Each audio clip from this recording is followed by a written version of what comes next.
और आज के सेशन में हम बात करेंगे आप चिप पे कैसे अपना स्टोर फ्रंट, कैंपेन और होम पेज और जो आपका पेमेंट सेक्शन है उसे कैसे ऐड कर सकते हैं। सबसे पहले अगर आपने चिप पे डोमेन बाय कर लिया होगा और वो एक्टिव हो चुका होगा तो यहाँ पे एक्टिव का ऑप्शन आएगा।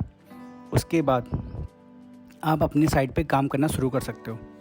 तो बेसिकली हम इस सेशन को 3 पार्ट में डिवाइड करेंगे। पहला पार्ट होगा कि हम होम पेज कैसे क्रिएट करते, कैसे डेवलप करेंगे। जो दूसरा पार्ट होगा उसमें होगा हम कैंपेन को कैसे क्रिएट करेंगे, उसे कैसे डेवलप करेंगे। और जो तीसरा पार्ट होगा उसमें हम स्टोर फ्रंट को कैसे जनरेट करेंगे। स्टोर फ्रंट के बाद हम कैसे पेमेंट सेक्शन में अपना पेमेंट मेथड को ऐड करेंगे। और लास्ट में अगर कुछ जो भी छूटता है तो हम उसको होम पेज में दोबारा से कवर करेंगे। तो सबसे पहले जब आप यहाँ पे डोमेन सेक्शन में जाएंगे, क्लिक करेंगे तो आप डिटेल्स में यहाँ पे डिटेल का ऑप्शन होगा, तो आप यहाँ पे से क्लिक करके उसे नए टैब में ओपन कर सकते हैं। इस तरीके से आप अपने होम पेज में एंटर हो जाओगे। और साथ ही अगर आपको अपनी साइट को भी साइड में ओपन कर लेना चाहिए ताकि आप जो भी चेंजेस करो आपको अपनी साइट में वो डायरेक्टली दिख जाए। तो बेसिकली हमारा एम क्या है, अगर हम एग्जांपल किसी साइट का लेते हैं तो बेसिकली हमारा एम है कि हमको इस साइट की जैसे अपनी साइट डेवलप करनी है और इससे भी अच्छी। जब हम सबसे पहले अपने होम पेज में जाएंगे तो ये हमारा होम पेज है और जो आप इस साइट का देख रहे हो तो इस साइट का ये होम पेज है। और अगर आप अपनी साइट का देखोगे अभी तो यहाँ पे कुछ नहीं होगा आपके, क्योंकि मैं बैनर अपलोड कर चुका हूँ पहले। तो इस तरीके से आपके सामने प्लेन आएगा बिल्कुल। तो ये आपका होम पेज होगा। तो सबसे पहले हम होम पेज डेवलप करेंगे। सबसे पहले आप यहाँ पे अपने साइट का नाम लिखोगे। यहाँ पे आप अपनी साइट का नाम, जो भी आपका डोमेन नेम होगा वो लिख सकते हो। आप .com लगा सकते हो। को अगर नहीं लगाना चाहते हो, सिर्फ अपनी साइट का नाम लिखना चाहते हो तो वो भी परफेक्ट है, क्योंकि ये जो नाम है ये साइट है आपके नाम से रजिस्टर हो चुकी है डोमेन, सो इसको कोई और यूज़ नहीं कर सकता। उसके बाद आपके यहाँ पे आते हैं कस्टम टैग्स। आपको अपनी साइट पे जो भी टैग्स चाहिए आप यहाँ पे जनरेट कर सकते हो उनको। जैसे ये वाली साइट है तो इस साइट में जितने भी टैग्स हैं तो आपको यहाँ पे खुद ही कस्टम टैग्स क्रिएट करने पड़ेंगे। जो भी आप यूज़ करोगे अपनी नीड्स के हिसाब से वो टैग होंगे। उसके बाद यहाँ पे आता है कस्टम नेविगेशन। कस्टम नेविगेशन में क्या होता है कि आप जो यहाँ पे जो कस्टमाइज़ करते हैं, यहाँ पे जो नेविगेशन लगाते हैं अपने होम पेज में, अगर आपकी साइट की बात करें तो यहाँ पे जो नेविगेशन टैग आएंगे तो उनको बोलते हैं हम कस्टम नेविगेशन। तो यहाँ पे आप उनको ऐड कर सकते हो। तो उनको ऐड करने के लिए सबसे पहले आपको यहाँ पे अपने कस्टम टैग में ऐड करना पड़ेगा। तो यहाँ अगर मैं यहाँ पे ऐड करता हूँ, क्या ऐड किया मैंने, इस तरीके से मैं सेकंड भी ऐड करता हूँ, हैट्स है।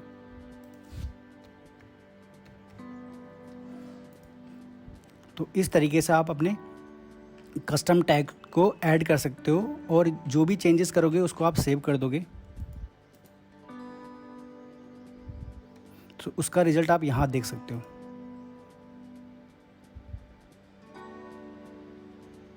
तो यहाँ पे आपके टैग्स जनरेट हो जाएंगे आपके हिसाब से, जो भी आपकी नीश है उसके हिसाब से।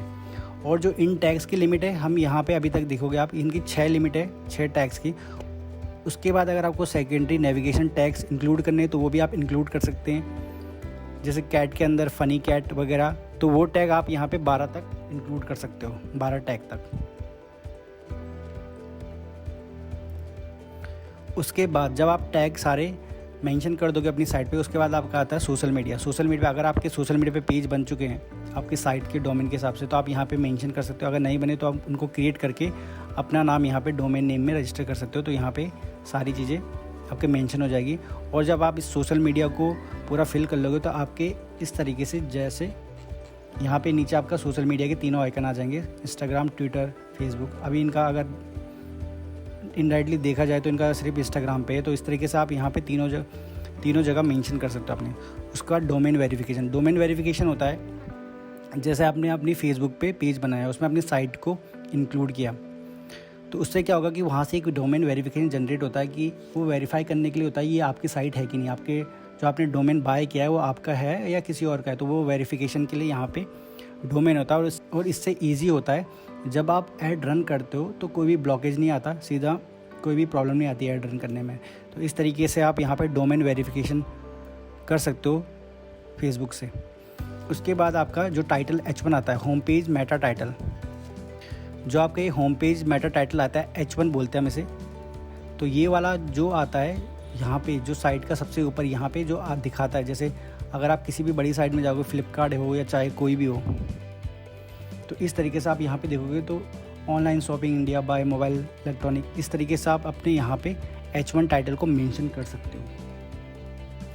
H2 जो टाइटल होता है आपका, H2 टाइटल होता है जब हम किसी चीज़ को गूगल में सर्च करते हैं।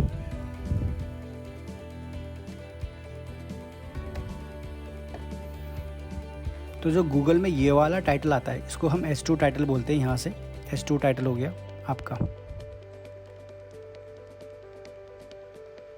H2 टाइटल, ये वाला टाइटल, जो ये वाला टाइटल होता है इसको हम H2 टाइटल बोलते हैं अपनी साइट में। तो उसके बाद आपका हो गया H1 टाइटल। ये चीज़ होती है जो आपकी होम स्क्रीन के लिए होती है। यहाँ पे आप जो भी लिखते हो तो यहाँ पे शो करता है। जैसे इन्होंने S3, ये S3 टाइटल है। अगर आप यहाँ पे लिखते हो तो ये S3 है।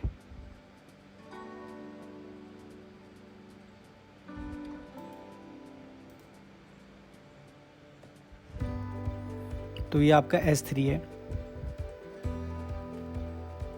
उसके बाद जो H4 होता है आपका, जो आपका यहाँ पे इसके नीचे ये वाला जो लाइन है, इसमें H4 होता है। ये आप इसको अपने हिसाब से कस्टमाइज़ कर सकते हैं अपनी नीड्स के हिसाब से। उसके बाद H5 होता है, ये गूगल मेटा डिस्क्रिप्शन होता है। इससे क्या होता है, जो आप यहाँ पे इसके बारे में, शॉप के बारे में जब कोई सर्च रिजल्ट में SEO के लिए होता है, तो ये सब SEO के लिए है।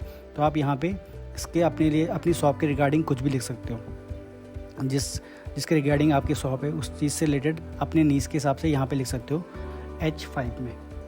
उसके बाद अगर आप H6 और H7 टाइटल देखोगे तो ये आपके लास्ट में जो टाइटल शो करता है H6 और H7 लास्ट टाइटल। यहाँ पे आप अपना मेल ID भी मेंशन कर सकते हो और कुछ कोट लिख सकते हो, कुछ अच्छी चीज़ें लिख सकते हो, जो आपको अच्छा लगता है आपके साइट के रिगार्डिंग, वो चीज़ लिख सकते हो। उसके बाद आपका आता है बैनर। अगर आपने अभी बैनर अपलोड नहीं किया होगा तो यहाँ पे आप बैनर का साइज़ दे सकते हो 1127 पिक्सल बाय 204। तो इस तरीके से आपका यहाँ पे बैनर को यहाँ से आप अपलोड कर दोगे।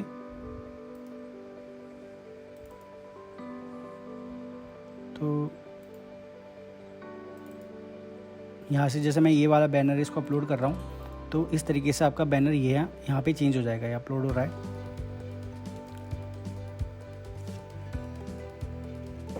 तो यहाँ पे आपका बैनर शो करने लग जाएगा।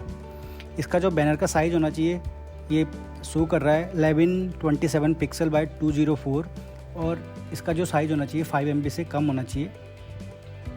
तो इस तरीके से आपका बैनर यहाँ पे अपलोड हो जाएगा। रिकमेंड फॉर यू होता है, आप इसको ऑन करोगे तो यहाँ पे ये वाला पोर्शन यहाँ पे आता है। ये जो भी आप कैंपेन क्रिएट करते हो, जो भी आपकी साइट में न्यूएस्ट डिज़ाइन होगा या न्यूएस्ट कैंपेन होगा, न्यूएस्ट स्टोर फ्रंट होगा, तो उससे जितने डिज़ाइन होंगे तो यहाँ पे ऑटोमेटिकली शो करने लग जाएगा। इसके बाद आप यहाँ पे होम पेज कैटेगरीज क्रिएट कर सकते हैं, जैसे इन्होंने किया है। तो आप भी इस तरीके से होम पेज कैटेगरी क्रिएट कर सकते हो। होम पेज क्रिएट कैटेगरी के बाद आपका आता है प्रोडक्ट कलेक्शन।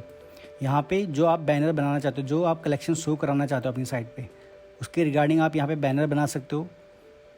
तो ये चीज़ें आपको जब आप कैंपेन क्रिएट कर लोगे, स्टोर फ्रंट क्रिएट कर लोगे, उसके बाद ही बैनर यहाँ पे शो होंगे। जैसे इस साइट का, तो इस साइट का अगर इसका ये हाइकिंग एंड कैंपेन एक स्टोर फ्रंट है, स्टोर फ्रंट के अंदर बहुत सारी कैंपेन है। इस तरीके से आप अपने बैनर के थ्रू अपने स्टोर फ्रंट और कैंपेन को दिखा सकते हो।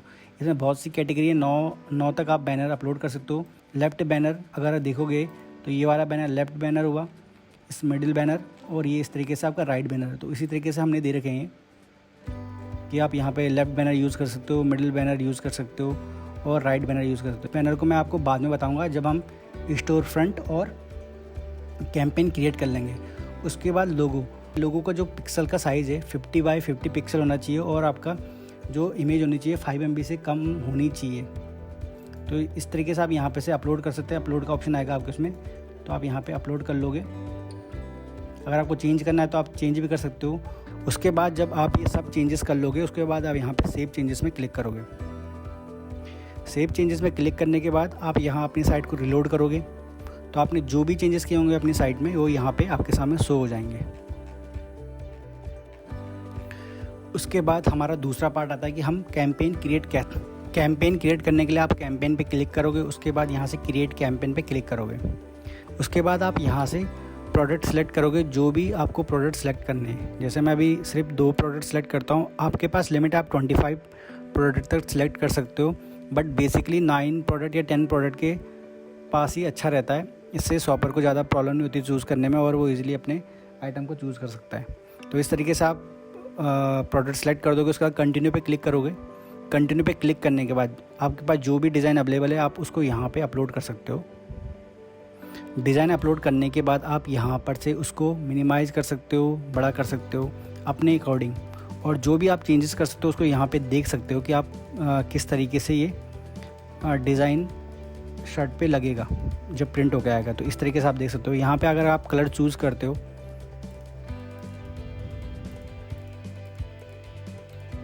अपने डिज़ाइन के अकॉर्डिंग, तो वो चेंजेस अगर आपको कलर में देखना है चेंजेस, तो आप कलर में क्लिक करोगे तो वो चेंजेस आपको यहाँ पे दिख जाएंगे।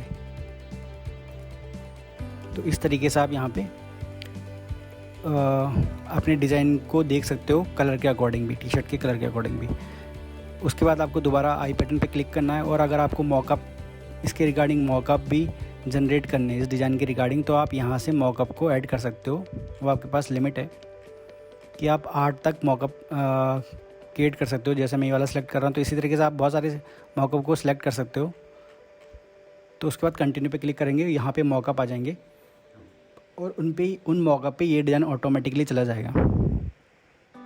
ऑफसेट हो गया है, तो आप इससे उसको सेंटर में ला सकते हैं हॉरिजॉन्टल एंड वर्टिकल लाइन से, इस तरीके से।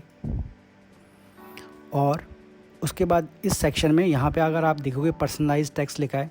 ये चीज़ अगर आप कस्टमर के लिए कुछ चीज़ कस्टमर अपने लिए पर्सनलाइज करना चाहता है इस डिज़ाइन में, तो वो कस्टमर यहाँ से कर सकता है ऑर्डर करने से पहले।